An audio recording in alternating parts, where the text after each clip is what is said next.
sean por internet.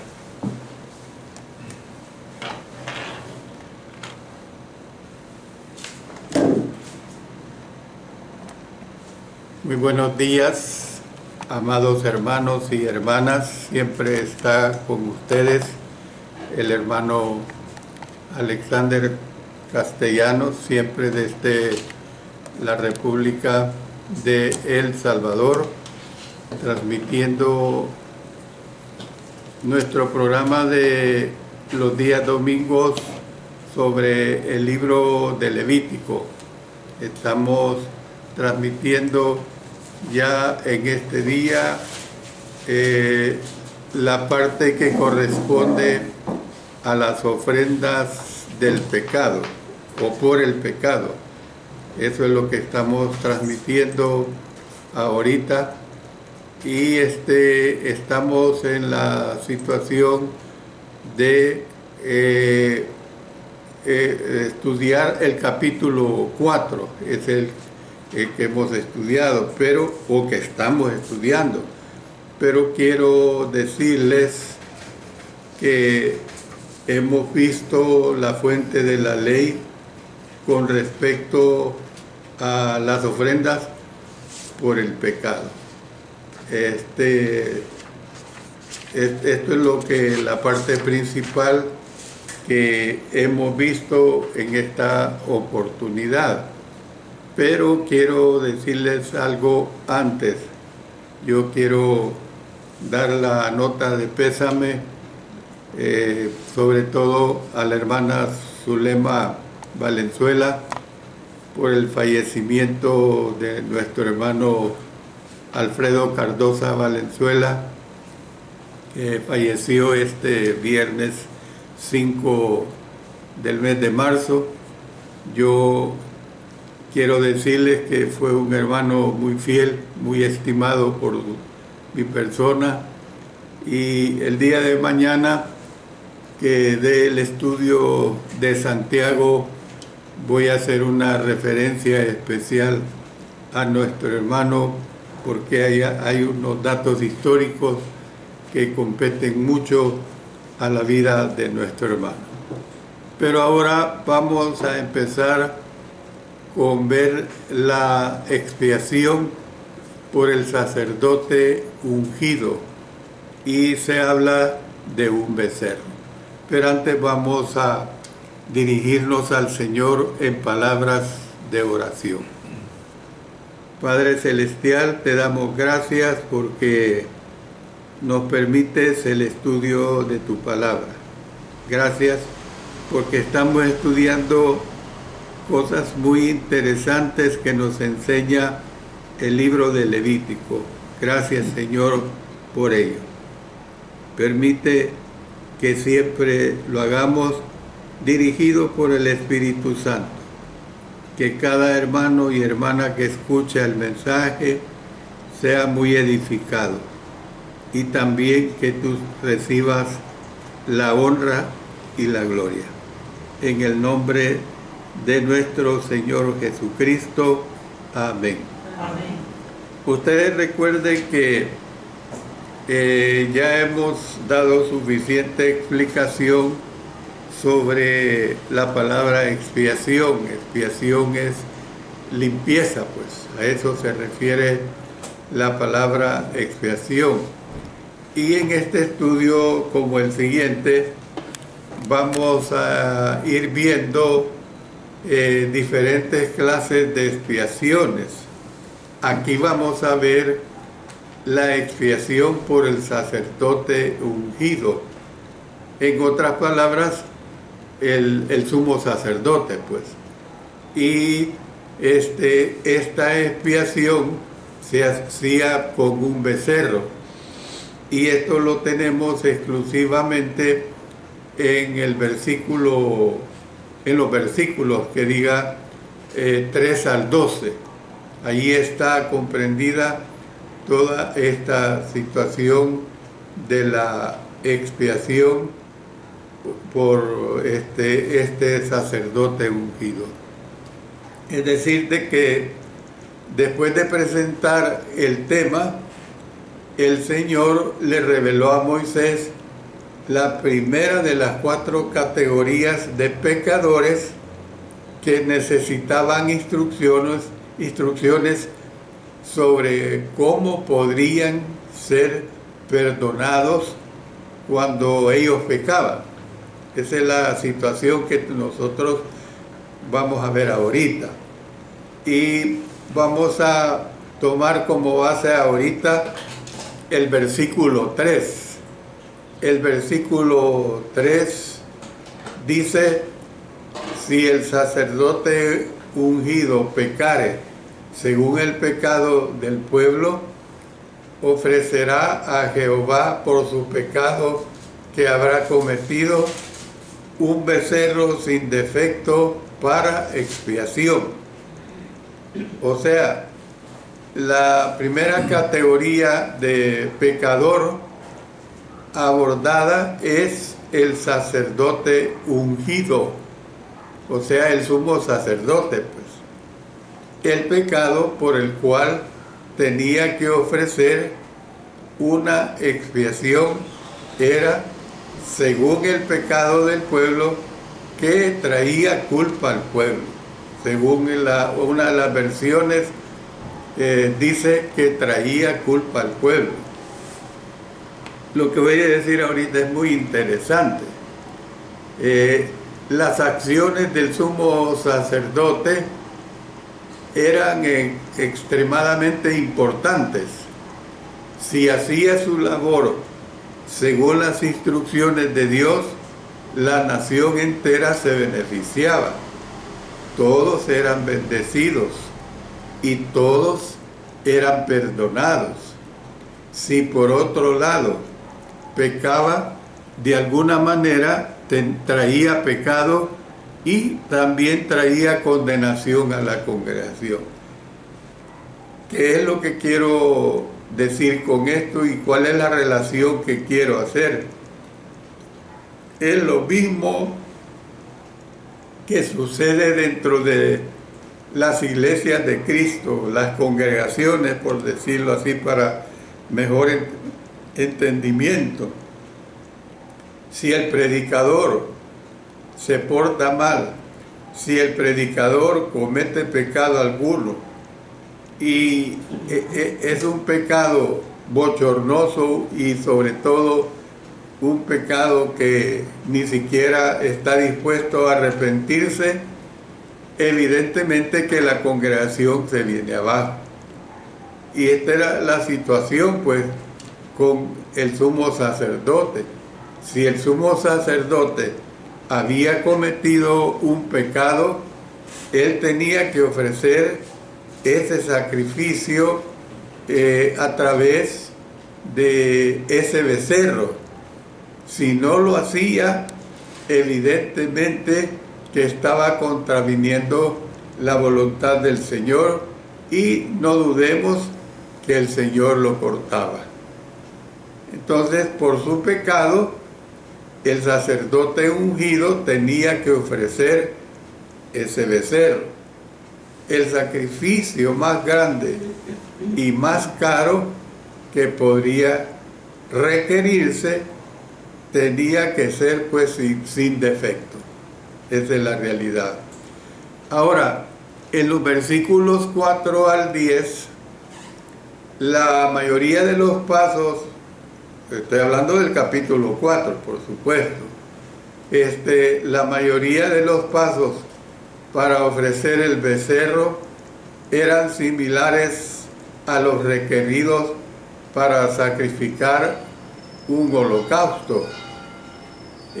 Una diferencia obvia entre el procedimiento especificado aquí y el requerido para el holocausto es que en este último la persona que traía el sacrificio era un laico y por lo tanto no podía rociar la sangre ni colocar las partes del animal sobre el altar. En el caso del pecado del sacerdote ungido, el sacerdote podía actuar, y así lo hizo, tanto como el oferente, o sea, el pecador, como el sacerdote. Entonces, como sacerdote, estaba autorizado por Dios para rociar la sangre y para colocar el animal sobre el altar. Primero, se le instruía al sacerdote ofensor que trajera el animal a la puerta del tabernáculo de reunión. Segundo, había de poner su mano sobre la cabeza del becerro. Tercero, tenía que degollar el becerro. Ahí lo dice en el versículo 4. Y en cuarto, falta una aclaración más. En cuarto lugar, había de usar la sangre del animal para hacer expiación en una elaborada serie de rituales. Había de rociar de aquella sangre 7 veces hacia el velo del santuario, es decir, dentro del lugar santo del tabernáculo, como lo dice los versículos 5 y 6. Además, se le decía que pusiera de esa sangre sobre los cuernos del altar del incienso aromático que estaba en el lugar santo, justo enfrente de la entrada al lugar santísimo. Ahí lo expresa en el versículo 7. Luego había de echar el resto de la sangre del becerro al pie del altar del holocausto que estaba frente al tabernáculo. Bueno, quinto, como era el caso con la ofrenda del sacrificio de paz, ustedes recuerden cuando vimos Levítico 3, los versos 14 al 16, ahí explica sobre esa ofrenda de paz, donde comienza diciendo: después ofrecerá de ella su ofrenda encendida a Jehová, la grosura que cubre los intestinos y toda la grosura que está sobre las entrañas. Pero el sacrificio, no el sacrificio de un holocausto, se le instruía que quemara solamente la grosura del animal sobre el altar del holocausto. Lo expresa en los versos 8 al 10. Luego el versículo o los versículos 11 y 12 de este capítulo 4 nos presenta, como quien dice, el sexto paso. El sexto paso de la serie difiere de todo lo revelado previamente en Levítico. Es decir, que mientras que la grosura de la bestia sacrificada debía ser quemada sobre el altar, el resto del animal sacrificado, su piel, su carne, su cabeza, piernas, intestinos y estiércol, había de ser llevado fuera del campamento y quemado en un lugar limpio. El lugar se quemaría, donde se quemarían los restos del becerro, se llamaba el lugar donde se echan las cenizas.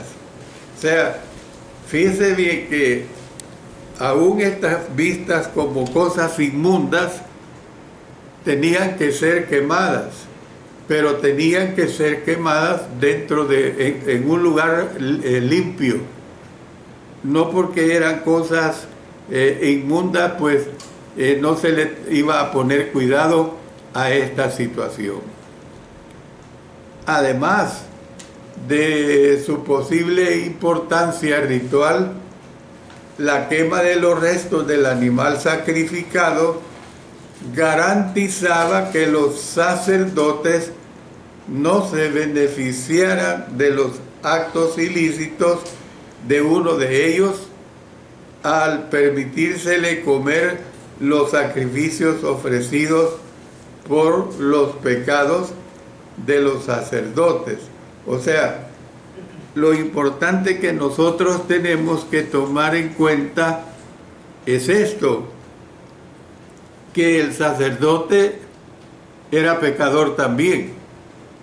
El sacerdote pecaba, pero no porque era el sacerdote estaba exento de hacer sacrificio al Señor. Tenemos que entender que definitivamente él tenía que limpiarse, pues. Entonces se les permitía comer carne de otras ofrendas por el pecado. Y esto lo vamos a ver más adelante cuando entremos al capítulo 6 y 10 de Levítico. Pero no se les permitía comer nada de la carne de esta ofrenda por el pecado.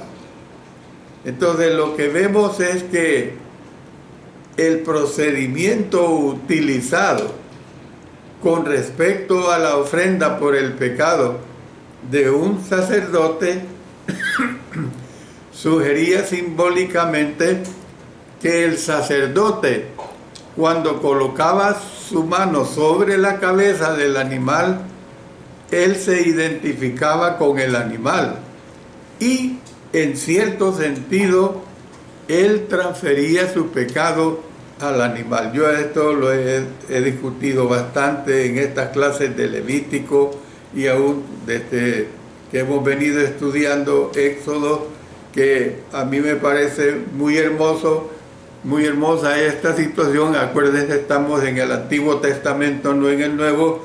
El hecho de que, como quien dice, le ponía su mano en la nuca, en la cabeza, y de inmediato el pecado que él tenía se le pasaba inmediatamente al animal. Era limpio completamente.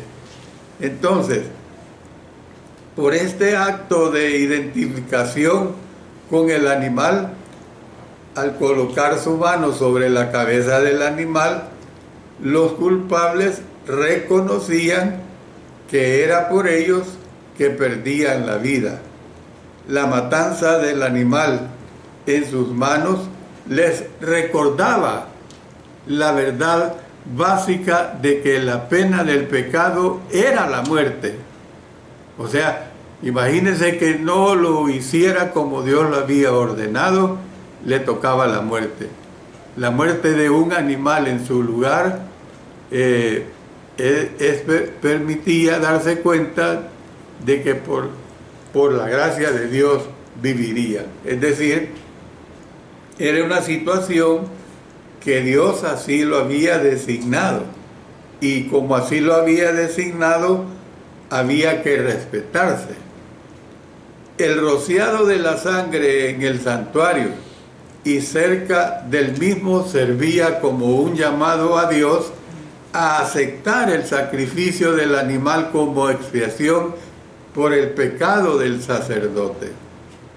Entonces, por eso es que vemos que la quema del resto del animal fuera del campamento podría haber sido una manera de indicar que el pecado que había sido expiado por la sangre o la muerte del animal ahora había sido removido del campamento y erradicado para que la congregación ya no tuviera que sufrir las consecuencias por el pecado de un sacerdote ungido. Otro punto de vista es que esta quema no es un acto ritual, sino que es la eliminación adecuada de los restos del animal, ya que es muy santo y no puede ser contaminado.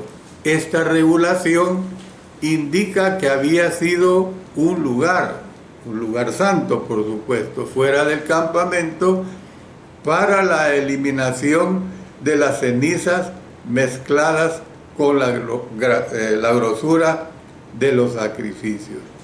Ustedes recuerden cuando estudiamos el primer capítulo de Levítico, en el verso 16, nos dice: y le quitará el buche y las plumas, lo cual echará junto al altar hacia el oriente, en el lugar de las cenizas. Además, se señala que la quema del resto del animal fuera del campamento prefigura el sufrimiento y muerte de Jesús. Y mire, esto es bien importante cuando nos dice fuera de la puerta, o sea, fuera del campamento. Y esto lo vamos a documentar con Hebreos capítulo 13, versículos 10 al 13. Te lo repito, Hebreos 13, 10 al 13. Tenemos un altar del cual no tienen derecho de comer los que sirven al tabernáculo, porque los cuerpos de aquellos animales cuya sangre a causa del pecado es introducida en el santuario por el sumo sacerdote, son quemados fuera del campamento, por lo cual también Jesús, para santificar al pueblo mediante su propia sangre, padeció fuera de la puerta. Mire la relación. Sigamos pues a él fuera del campamento, llevando su vituperio. Esto es lo importante que, hermanos, nosotros tenemos que aprender de esta situación de la expiación del sacerdote por un becerro.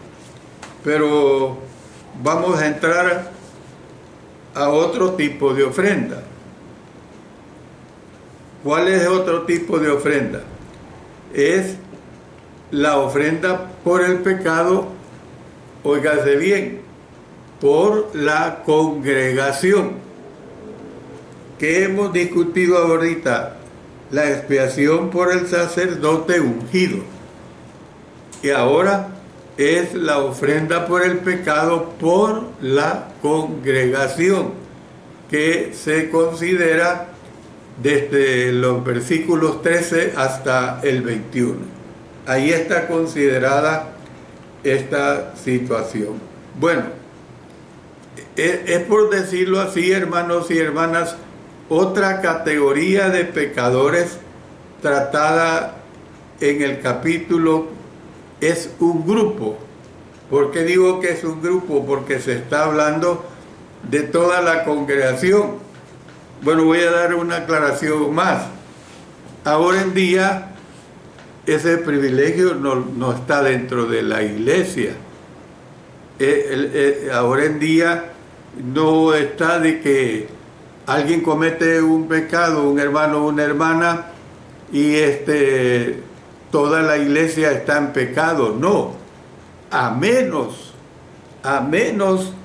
que el pecado que está cometiendo sea un pecado público a la iglesia y que no se corrija. El caso de aquel que nos habla Corintios, que estaba viviendo con la mujer de su padre y que la iglesia sabía y no lo corregía. En ese caso, toda la iglesia estaba cometiendo pecado.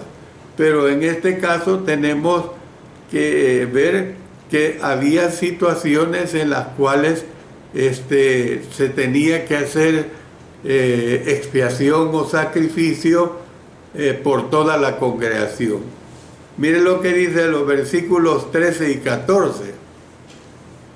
Si toda la congregación de Israel hubiere errado y el yerro estuviere oculto a los ojos del pueblo, y hubieren hecho algo contra alguno de los mandamientos de Jehová en cosas que no se han de hacer, y fueren culpables, luego que llegue a ser conocido el pecado que cometieren. Fíjese, le voy a poner su atención en 3 declaraciones en plural. Fíjese bien, dice, y hubieren hecho, es plural. Luego dice después, fueren culpables, habla en plural. y al final del verso 14 dice que cometieren.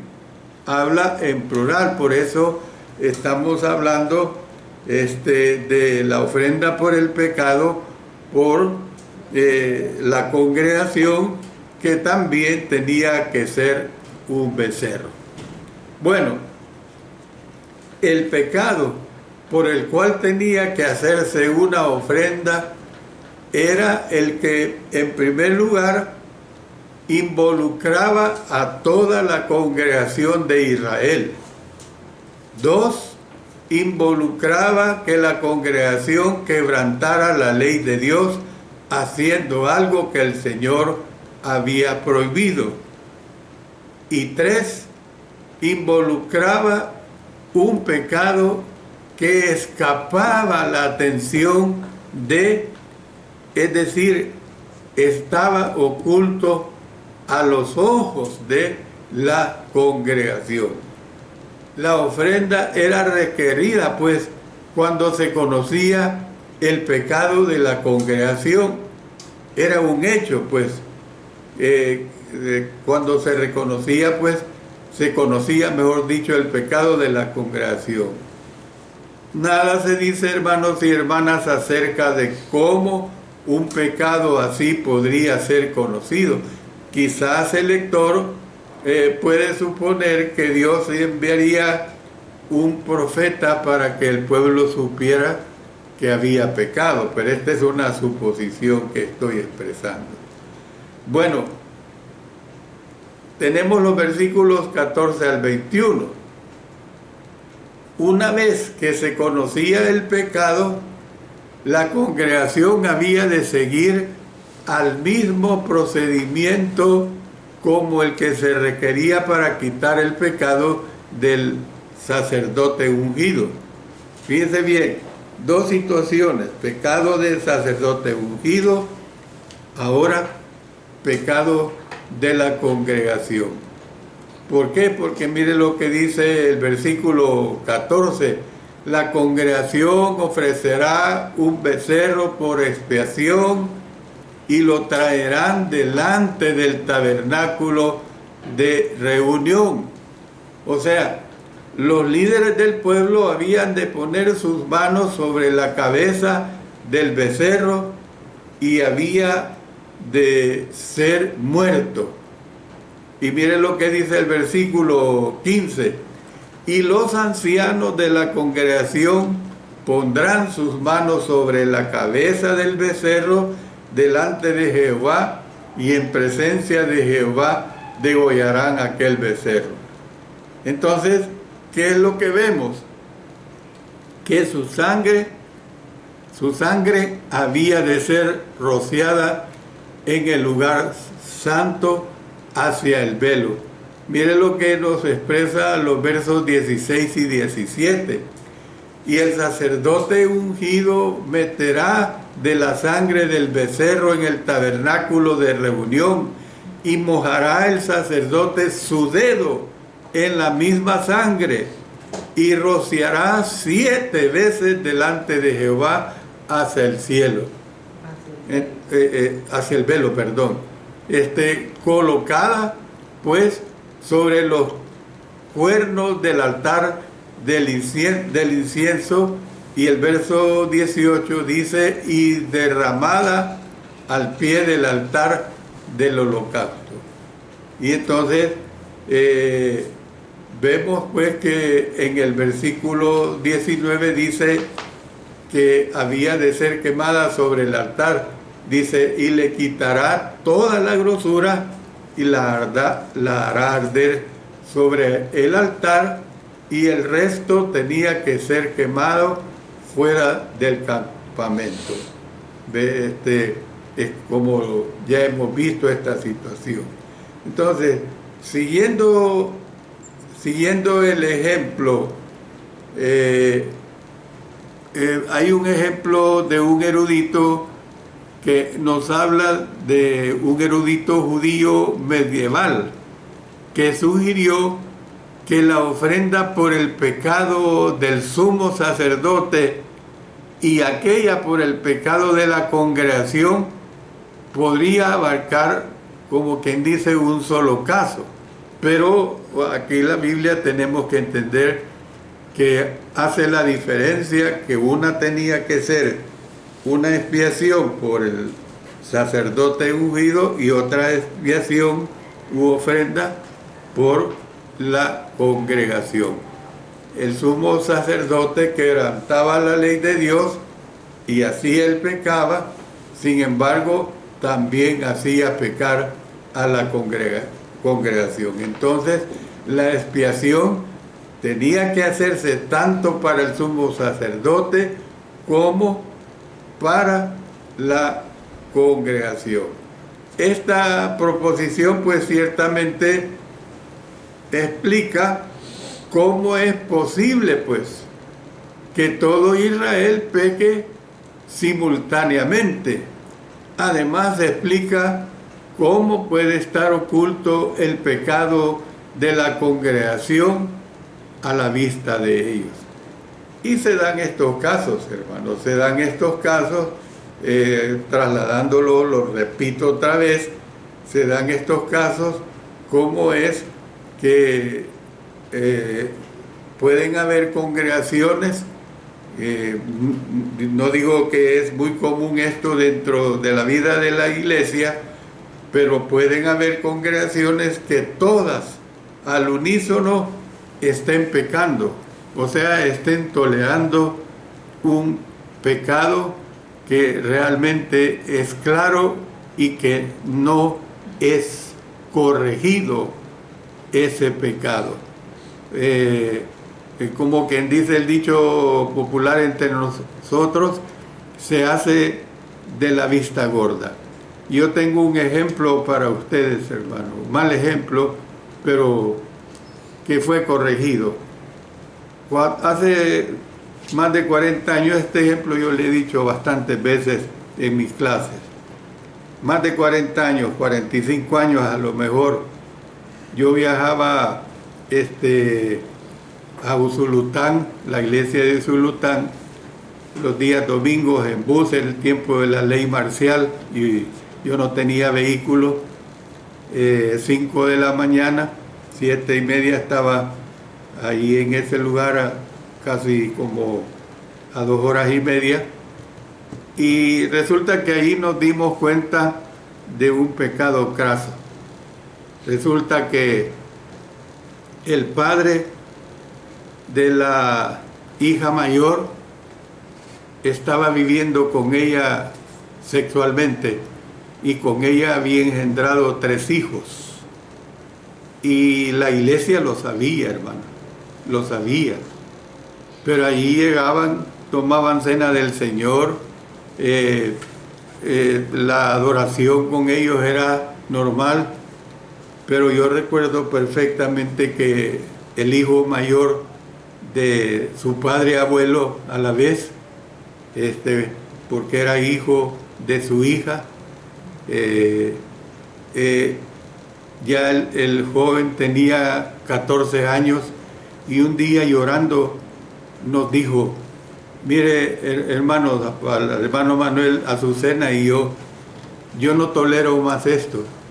Un cipote de 14 años puede ser maduro. Yo siempre le he dicho, yo de 14 años era bien maduro, tenía una madurez como de 18 a 20 años, ¿ve? Y él llorando nos dijo que no podía ser tolerado esto por él. Y lo que les quiero decir, que con la gran ayuda de Dios, el hermano Manuel y su servidor tuvimos que corregir este problema. El hombre no estuvo dispuesto a dejar a su hija, esposa, a la vez con 3 hijos, pero al menos ya no siguieron yendo a la iglesia y la iglesia ya no siguió siendo cómplice de ese pecado horrible que se estaba dando ahí. Evidentemente, pues, fueron cortados de comunión. Estos son casos de pecados que se da actualmente en el caso de un pecado por la congregación, un pecado que la iglesia sabe y le importa poco, y no lo corrige. Bueno, esta ofrenda por el pecado ilustra el hecho de que Dios trató con Israel como un todo. Por supuesto, las personas en lo individual fueron significativas en el Antiguo Testamento. Sin embargo, el pacto de Dios con Israel fue básicamente un pacto hecho con la nación. Si la nación como un todo obedecía, entonces Dios bendecía al pueblo. Si la nación como un todo desobedecía, entonces Dios los maldecía. A veces la nación como un todo podría caracterizarse como desobediente y como malvada. Sin embargo, los individuos dentro de la nación podrían ser justos. El requisito, pues, de una ofrenda por el pecado para la congregación como un todo enseña que cada individuo en el grupo, incluso los justos, tenían que unirse para hacer el sacrificio por el grupo pecador. O sea, el caso que puse de ejemplo de esta congregación en Usulután, allí habían hermanos sinceros, allí habían hermanos que no tenían arte ni parte, pero en vista de ser parte de la congregación y que la situación iba viento en popa, como que nada pasaba, los estaban involucrando a ellos, los estaban haciendo a ellos también culpables. Entonces, esto es lo que estoy diciendo acá, que el requisito de una ofrenda por el pecado para la congregación como un todo enseña que cada individuo en el grupo, incluso los justos, tenían que unirse para hacer el sacrificio por el grupo pecador. Yo termino acá, hermanos, con estas dos partes que he tratado: la expiación por el sacerdote ungido y la ofrenda por el pecado por la congregación. Que Dios nos ayude, pues, con el aprendizaje de su palabra. Oremos.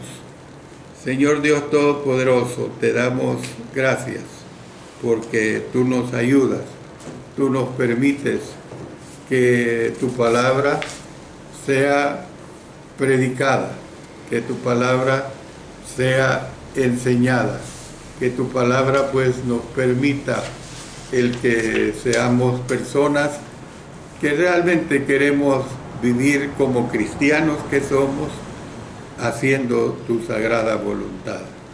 Gracias por todo, Señor, en el poderoso nombre de nuestro Señor Jesucristo.